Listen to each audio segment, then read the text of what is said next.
দুই প্রকার নারীদের রোজা আল্লাহ কখনোই কবুল করবেন না। এরা সারাদিন না খেয়ে কষ্ট করে রোজা রাখবে, বিনিময়ে আল্লাহ পাক তাদেরকে কোনো প্রতিদান দিবেন না। মেয়েরা কিন্তু পুরুষের তুলনায় বেশি রোজা রাখে, মেয়েরা পুরুষের তুলনায় বেশি নামাজ পড়ে, ধর্মের দিক থেকে মেয়েরা কিন্তু পুরুষের দিক থেকে অনেক আগায় আছে। কিন্তু শুধুমাত্র সঠিক তরিকাটা না জানার কারণে, সামান্য ছোট্ট ছোট্ট ভুল হওয়ার কারণে তাদের সব আমলগুলো বরবাদ হয়ে যাচ্ছে। এজন্য নবী বুখারীর বর্ণনায় বলছেন, উরিতুন নারা ফাইদা আকতারু আহলিহা নিসাউ ইয়াকফুর, আমি অধিকাংশ নারীদের স্থান দেখেছি জাহান্নামে, অধিকাংশ নারীরা জাহান্নামে চলে গেছে।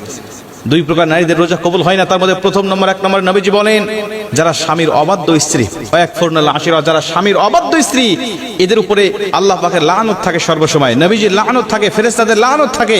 এরা যত ইবাদত করুক আল্লাহ কোনো ইবাদত তাদের কবুল করেন না। নবীজি সাল্লাল্লাহু আলাইহি ওয়াসাল্লাম বলেন, যাদের উপরে নারাজ রয়েছে স্বামী বৈধ কারণে, এরা যখন কবরে যাবে, এরা যখন হাসরের মাঠে উঠবে, মিজানের পাল্লায় যখন তাদের আমলনামাটা মাপ দেওয়া হবে, দেখা হবে একদম জিরো, তাদের কোনো আমলনামাটা আল্লাহ পাক কবুল করেন নাই, অথচ পাহাড় সমপরিমাণ সওয়াব তারা ইনকাম করেছিল। স্বামীর অবাধ্য হওয়ার কারণে নবীজি সাল্লাল্লাহু আলাইহি ওয়াসাল্লাম বলেন, কোন স্বামী যদি স্ত্রীকে একান্তভাবে পেতে চায়, কিন্তু স্ত্রী যদি তার স্বামীর ডাকে সাড়া না দেয়, আল্লাহ পাক সারা রাত ফেরেশতারা তার উপরে লানত করতে থাকে, আল্লাহ পাক লানত করতে থাকে। এজন্য স্বামীর কথা শুনতে হবে। নবীজি বলছে স্বামীর গুরুত্ব কত বেশি যদি কোনো মেয়ে জানতো। আর আমি নবীজি যদি আল্লাহর পরে কাউকে সেজদা দেওয়া জায়েজ হতো, বলে দিতাম প্রতিটা স্ত্রীকে তার স্বামীকে যেন সেজদা দেয়।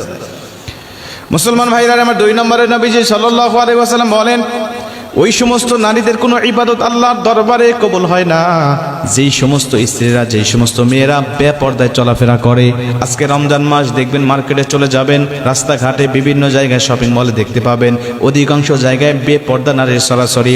বেপর্দা নারী নিজে গুনাহ করে, তার দিকে যে পুরুষ তারায় তাকায় তারও অগণিত গুনাহ উঠতে থাকে। এই জন্য বেগানা নারী শুধুমাত্র নিজে গুনাহ অর্জন করে তা নয়, অন্য পুরুষদেরকে গুনাহ অর্জন করায় সহযোগিতা করে। অন্য পুরুষ গুনাহ করে যত গুনাহ ইনকাম করতে থাকে, ওর একটি পার্সেন্টেজ আল্লাহ পাক ওই মহিলার আমল নামায়ও দান করতে থাকে। বেপর্দা নারী যারা, এদেরকে দেখে অন্য পুরুষের রোজা হালকা হবে, অন্য পুরুষের আমল নষ্ট হবে, অন্য পুরুষের চরিত্র নষ্ট হবে।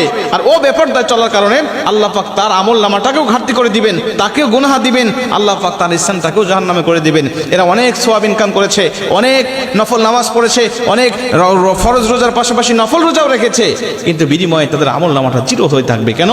সে নিজে বেপরদায় চলাফেরা করেছে, নিজে গুনাহ করেছে এবং অন্যকে গুনাহ অর্জন করাতে সে সহযোগিতা করেছে। এই জন্য আমি আপনাদেরকে অনুরোধ করব, যারা মহিলারা আমার আলোচনা শুনছেন, আপনারা অবশ্যই এই দুইটা বদ অভ্যাস যদি আপনার মধ্যে থেকে থাকে, আপনি বদ অভ্যাসগুলো পরিত্যাগ করেন। আশা করা যায় সারাদিন আপনি না খেয়ে কষ্ট করে রোজা রাখতেছেন, এই রোজাটা আল্লাহ পাক অবশ্যই আপনার কবুল করবেন। কিন্তু যদি এই অভ্যাসগুলো থেকে থাকে, নবীজির হাদিস অনুযায়ী শুধু সারাদিন না খেয়ে কষ্ট করতেছেন, বিনিময়ে